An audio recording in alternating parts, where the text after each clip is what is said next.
Bonjour, je suis avec Romain Bessonnet, géopolitologue, secrétaire général du Cercle Aristote, qui est toujours d'un avis très avisé sur tous les grands sujets, notamment internationaux du moment. Et on a du pain sur la planche parce qu'il y a beaucoup de sujets. On sort de la manifestation pour les 20 ans du non à la Constitution européenne et pour le Frexit. On en dira un mot parce qu'on peut mettre en relation avec des sujets d'actualité aujourd'hui. Mais d'abord, on va commencer par l'Allemagne qui me semble, avec le nouveau chancelier Merz, qui est très belliciste, qui veut remilitariser, qui est très agressif contre la Russie. Est-ce que l'Allemagne perd la boule? Qu'est-ce qui lui arrive? Qu'est-ce qui lui prend? Où est-ce qu'elle revient à ses démons? Déjà, vous avez le CV de M. Merz qui parle pour lui quand même. Ouais. C'est un ancien banquier d'une grande banque américaine. Il est dans la même lignée que Macron, en fait. Donc, vous avez une lignée de dirigeants, en fait, dans l'Occident actuellement, entre Mark Carney, ancien banquier central en Angleterre, au Canada, donc le Premier ministre canadien, et Emmanuel Macron, dont on ne commande plus le passé, et M. Merz, donc, qui est lui aussi issu de la grande banque d'affaires.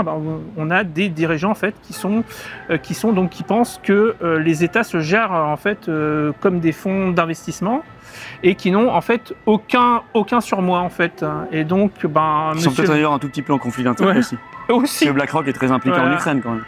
Aussi. Et donc, M. Merz, en fait, a décidé de lever, souhaite lever toutes les barrières, en fait, à l'aide militaire en Ukraine que son prédécesseur Scholz avait mis en place. Notamment, il a parlé de permettre aux Ukrainiens de faire des frappes dans le territoire russe en profondeur, ce qui est, alors là, face à une puissance nucléaire, un risque de guerre particulièrement important et particulièrement dangereux. Et d'ailleurs, il a dû revenir sur ses propos ensuite parce que les autres partis de sa coalition, en fait, ont dit oh là là, vous allez trop loin, notamment le SPD, qui est plus pacifiste, en fait, dans sa tradition. Et puis aussi, M. Merz a décidé, ça a été peu commenté en France, mais d'ouvrir une ligne de crédit à l'Ukraine pour qu'elle fabrique en fait des missiles à long rayon d'action sur son territoire. Sur place directement. Sur place avec donc des composants allemands pour frapper le sol russe. Et donc ce qui va donner à l'Ukraine à la suite de la guerre, si le projet se fait, eh bien un avantage stratégique, y compris sur des pays européens, ce qui leur permettra en fait de s'imposer notamment dans leur projet d'adhérer à l'Union européenne. C'est aussi le but. Ah oui, c'est ça, bien sûr. Mais l'Allemagne, puis Merz n'arrête pas de dire on aura la première armée d'Europe, il a mis déjà beaucoup d'argent, il accélère. Lui, il ne parle pas d'armée européenne comme Macron, lui, il parle toujours de l'armée allemande. Et en réalité, est-ce qu'on ne peut pas se dire qu'on est en train d'avoir de nouveau à nos frontières, outre-Rhin, une puissance dangereuse? C'est un risque en fait, parce que l'Allemagne en fait, depuis 1998, c'est-à-dire Gerhard Schröder était à l'époque chancelier, a décidé de mettre fin à sa politique de pacifisme gouvernemental qu'elle avait mise en place en 1945. Et donc notamment, elle est intervenue en Yougoslavie en 1999 dans le cadre des bombardements. L'armée allemande avait bombardé la Serbie à l'époque. C'était une première depuis la guerre. C'était une première depuis la guerre. Et puis maintenant, là, on a franchi une étape. Enfin, on a franchi plusieurs étapes supplémentaires là depuis. C'est-à-dire, on a l'aide à l'Ukraine, c'est-à-dire elle aide de façon ouverte un pays dans le cadre d'un affrontement d'un affrontement international, ce qu'elle n'avait pas fait aussi depuis 1945. Et enfin, maintenant, elle va mettre des forces permanentes dans les pays baltes. En Lituanie, je crois. En Lituanie, un contingent de 5000 hommes. Quand même. Ce qui monte encore dans l'escalade avec une revendication de l'Allemagne d'être la première puissance militaire de l'Union européenne et de pouvoir dicter au reste de l'Europe sa politique étrangère. Ça, je crois aussi que c'est une première depuis 1945 d'avoir une base militaire permanente à l'étranger. Oui, ça c'est la première fois depuis 1945. Et en plus, donc, vous avez une sorte de course à l'échalote en fait entre la Pologne et l'Allemagne pour être la première puissance militaire d'Europe, étant donné que les Polonais se sont fixés eux aussi cet objectif-là. Donc, la France là-dedans? La seule question, c'est la France, en fait, elle est utilisée par ces deux pays pour être celle qui apportera le bouclier nucléaire, en fait, dont ces deux puissances ont besoin, en fait. Et ça nous mettrait en fait dans un état de supplétif, étant donné que en termes de force conventionnelle, on n'a plus d'industrie de défense ou presque. En fait, on fabrique plus de tanks, par exemple. Les Français ne le savent pas. On ne fabrique plus nos armes de petit calibre. On fabrique plus nos munitions de petit calibre. Mais on fait encore quand même des avions.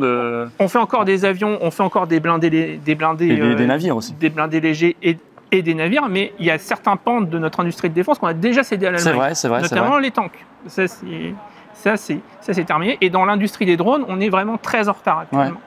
Ouais.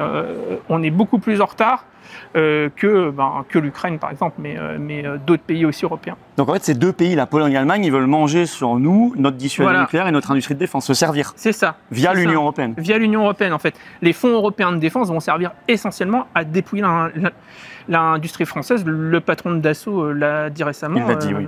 Donc, non, on est sur un processus où et l'arme nucléaire française en fait devrait être prépositionnée en Pologne, par exemple. Les Polonais sont en train de négocier ça avec Macron. Ça a été à Nancy, c'était l'un des sujets sur la table, avec bien sûr le droit pour les Polonais d'avoir la double clé du système. C'est-à-dire que ce ne sera plus le président de la République seul qui mettra le feu nucléaire sur les vecteurs en Pologne, mais ce sera le gouvernement polonais et le gouvernement français. Donc c'est la fin de l'indépendance nucléaire. C'est la fin de l'indépendance nucléaire de la France et ça met aussi une cible bien sûr sur nos vecteurs nucléaires à nous, étant donné que ces vecteurs nucléaires en Pologne deviendront des cibles prioritaires pour la défense stratégique russe en cas de menace. Je crois que l'urgence du Frexit se précise de jour en jour, hein, cher Romain. De jour en jour. De jour en jour. Justement, on parle d'armée, on va parler de militaires français qui ont signé récemment une tribune. Oui. En disant que la guerre d'Ukraine n'était quand même pas conforme à la Constitution, appelant à la paix et au respect à minima de la Constitution. Ils font le boulot que les parlementaires ne font pas, en fait. Et il y a des généraux qui ont été radiés le même jour par Macron, dont le général Coustou et le général Pellizzari. Et on a appris qu'en fait, le général Pellizzari n'avait même pas signé la première tribune. Oui. Donc le motif était faux. C'est parce qu'il à l'outrecuidance d'avoir engagé une action judiciaire contre le gouvernement qui ne respecte pas justement la Constitution sur la livraison d'armes et d'argent à l'Ukraine. Ce serait très intéressant. Cette action en justice est toujours pendante et il est pourchassé par le système. Et ce n'est pas le seul militaire. Pour cela, qu'est-ce que tu penses de cette résistance militaire et du sort qu'il aurait fait ? Je pense qu'il y a beaucoup de nos militaires qui n'approuvent pas ce qui se passe en ce moment, et notamment le fait qui est évident qu'on n'a pas assez de patrouilleurs pour les envoyer à Mayotte et en Nouvelle-Calédonie, mais on en a pour aller dans la mer Noire et dans la Baltique. C'est vrai. On n'a pas assez de soldats pour garder la frontière entre la Guyane et le Brésil, mais on en a pour aller garder la frontière entre la Roumanie et l'Ukraine. C'est vrai. Donc moi, je connais un certain nombre de militaires effectivement que ça embête vraiment. Ça agace, quoi. Et deuxièmement, ils savent que dans les projets macroniens de force de réassurance, donc ça, c'est la force en Ukraine. Voilà, la force qu'on enverrait en Ukraine, dans la coalition des volontaires, il deviendrait une cible prioritaire pour les Russes, mais aussi il deviendrait des cibles si les Russes faisaient des actions en réponse à une agression ukrainienne. Parce que c'est ça le risque. Bien sûr. Le risque, c'est que les Ukrainiens lancent une offensive, que les Russes répondent et qu'ils tirent sur nos soldats à nous. Ce qu'ils ne manqueront pas de faire parce qu'ils voudront faire un exemple, je pense, les Russes, pour dissuader évidemment de tout ça. Et donc, ils deviendraient, dans ces cas, une cible prioritaire sur un théâtre d'opération qui n'est pas la nôtre et dans des intérêts qui ne sont pas les nôtres. En fait. On voit quand même des militaires s'énerver là, avec cette tribune. Et donc, oui, c'est en train. Entre la réserve et l'active, la frontière est toujours assez poreuse. Et donc effectivement, les militaires de réserve qui parlent actuellement sont les porte-parole d'une partie de leurs camarades d'actifs. Qui ne peuvent pas s'exprimer aussi librement. Qui ne peuvent pas s'exprimer parce qu'ils sont soumis au devoir de réserve. Alors on va finir parce qu'on était, je le disais, à la manif du non. En fait, je vais te demander ce que tu penses de ce qui s'est passé en Roumanie et qui est peut-être pas fini. Parce que Pavel Durov a l'air d'avoir beaucoup de choses à dire, le patron de Telegram. Mais en fait, nous, on l'a vécu, notre Roumanie, avec le traité de Lisbonne, la trahison d'un vote. Oui. Le vol. En fait, en Roumanie, c'est allé un peu plus loin parce qu'ils ont annulé une élection qui leur convenait pas. Ils ont fait revoter et ils ont manipulé la deuxième élection parce que, moi je connais bien un peu comment est fait le système électoral roumain. Il était impossible que Dan remporte le deuxième tour en faisant le total des voix entre le candidat de la UR, Simeone, et Victor Ponta, qui était un ancien du Parti social-démocrate, mais nationaliste et populiste. Et donc, voilà, vous faisiez le total des deux, vous aviez 55%. Donc, il n'est pas possible. Et ce qui s'est passé, c'est que les 13% de Victor Ponta sont entièrement, à 100%, reportés sur Niki Jordan, ce qui est normalement un truc impossible. Ouais, mais les européistes arrivent toujours à faire des choses miraculeuses. Deuxièmement, on a dénoncé dans les médias français la manipulation donc de la Russie dans cette élection-là, mais vous avez eu quand même des Moldaves qui ont été envoyés par car entier en Roumanie pour renverser le résultat des votes dans au moins 3 circonscriptions. Donc envoyés par le gouvernement moldave. Ça, on a des preuves là-dessus. Oui, ça, on a des preuves. Ça, on a les photos des cars et tout. Ça, on le sait. Mais voilà. Donc, aujourd'hui, Qu'est-ce que dit Durov sur l'ingérence française? T'en penses quoi, la DGSE? Moi, j'en suis sûr et certain. Je suis sûr et certain que vous avez... vous savez, les gouvernements... Le gouvernement français veut être le meilleur élève de la classe européenne. Donc, ils ont pris l'élection roumaine comme un affront. Et donc, en plus, la France est très engagée dans la Moldavie voisine. Donc si la Roumanie tombait, la Moldavie tomberait derrière. Donc, ça ne pouvait pas laisser faire ça. Donc, effectivement, je pense qu'il y a eu des pressions sur Durov, il y a dû y avoir des pressions sur Meta pour, effectivement, faire en sorte que les partisans de la souveraineté roumaine soient relégués au fin fond des algorithmes. Ouais.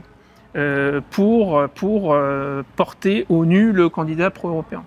C'est ça. Ils ont fait, en fait, c'est eux qui ont fait ce qu'ils reprochent aux Russes pour la première élection. Bien sûr. Avec TikTok et Georgescu, on s'en souvient. Mais la vraie ingérence, elle est là. Pavel Durov a dit qu'il était prêt à aller témoigner en Roumanie, si nécessaire. Pour l'instant, je ne sais pas s'il a le droit de quitter la France ou il est toujours emprisonné en France. En tout cas, sur. Je me rappelle plus. Il n'est pas en prison, mais il n'a pas le droit de quitter le territoire, non? Ouais, c'est ça. Il a une interdiction de quitter le territoire. Enfin. Donc voilà, on va voir ce qui va se passer, mais ça va être intéressant. Oui, ça va être intéressant, on va suivre ça de très près. Merci mon cher Romain, à bientôt. Merci à Romain Bessonnet, c'est très important ce qu'il a dit notamment sur les militaires français, les échos qu'il a, les connaissances nombreuses qu'il a, et cette colère, cet agacement, cette lassitude, cette impatience qui monte. On a parlé, vous l'avez vu aussi, beaucoup de l'Allemagne, le lien avec l'Union européenne, ce danger, la Roumanie, et puis bien sûr, nous étions là pour la manifestation qu'organisaient les Patriotes pour les 20 ans du non à la Constitution européenne et donc pour le Frexit. Et d'ailleurs, bravo à tous les référents qui ont pris la parole, qui ont été remarquables, très applaudis, et ça a été très très apprécié. Et puis, dans une dizaine de villes en France, par ailleurs, les Patriotes organisaient aussi, grâce à leurs référents délégués et militants, de formidables manifestations sur le même sujet au même moment. C'est ça les Patriotes, c'est l'action. Merci de partager la vidéo, merci pour cela de vous abonner à cette chaîne YouTube. Un petit clic gratuit sur le bouton s'abonner aidera énormément à une meilleure diffusion par l'algorithme de YouTube. Vous le savez, c'est juste un petit clic gratuit. Voilà, profitez-en pour appuyer sur la petite cloche comme ça à côté.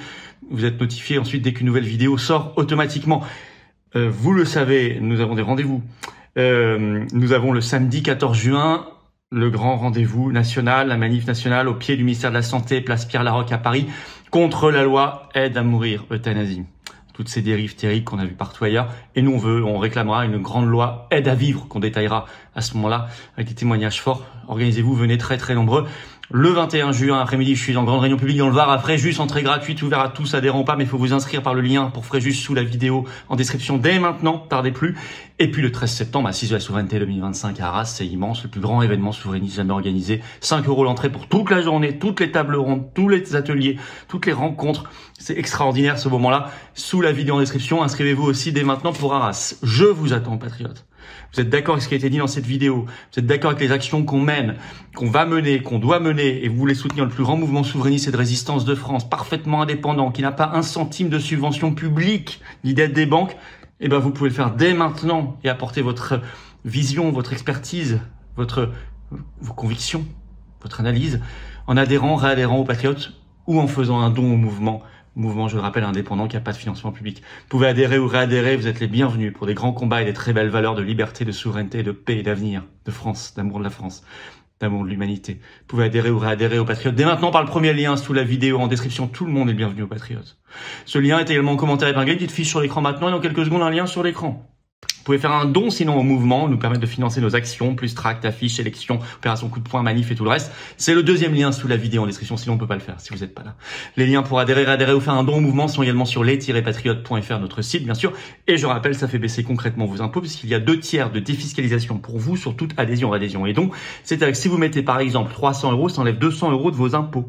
Il reste 100 € simplement à payer.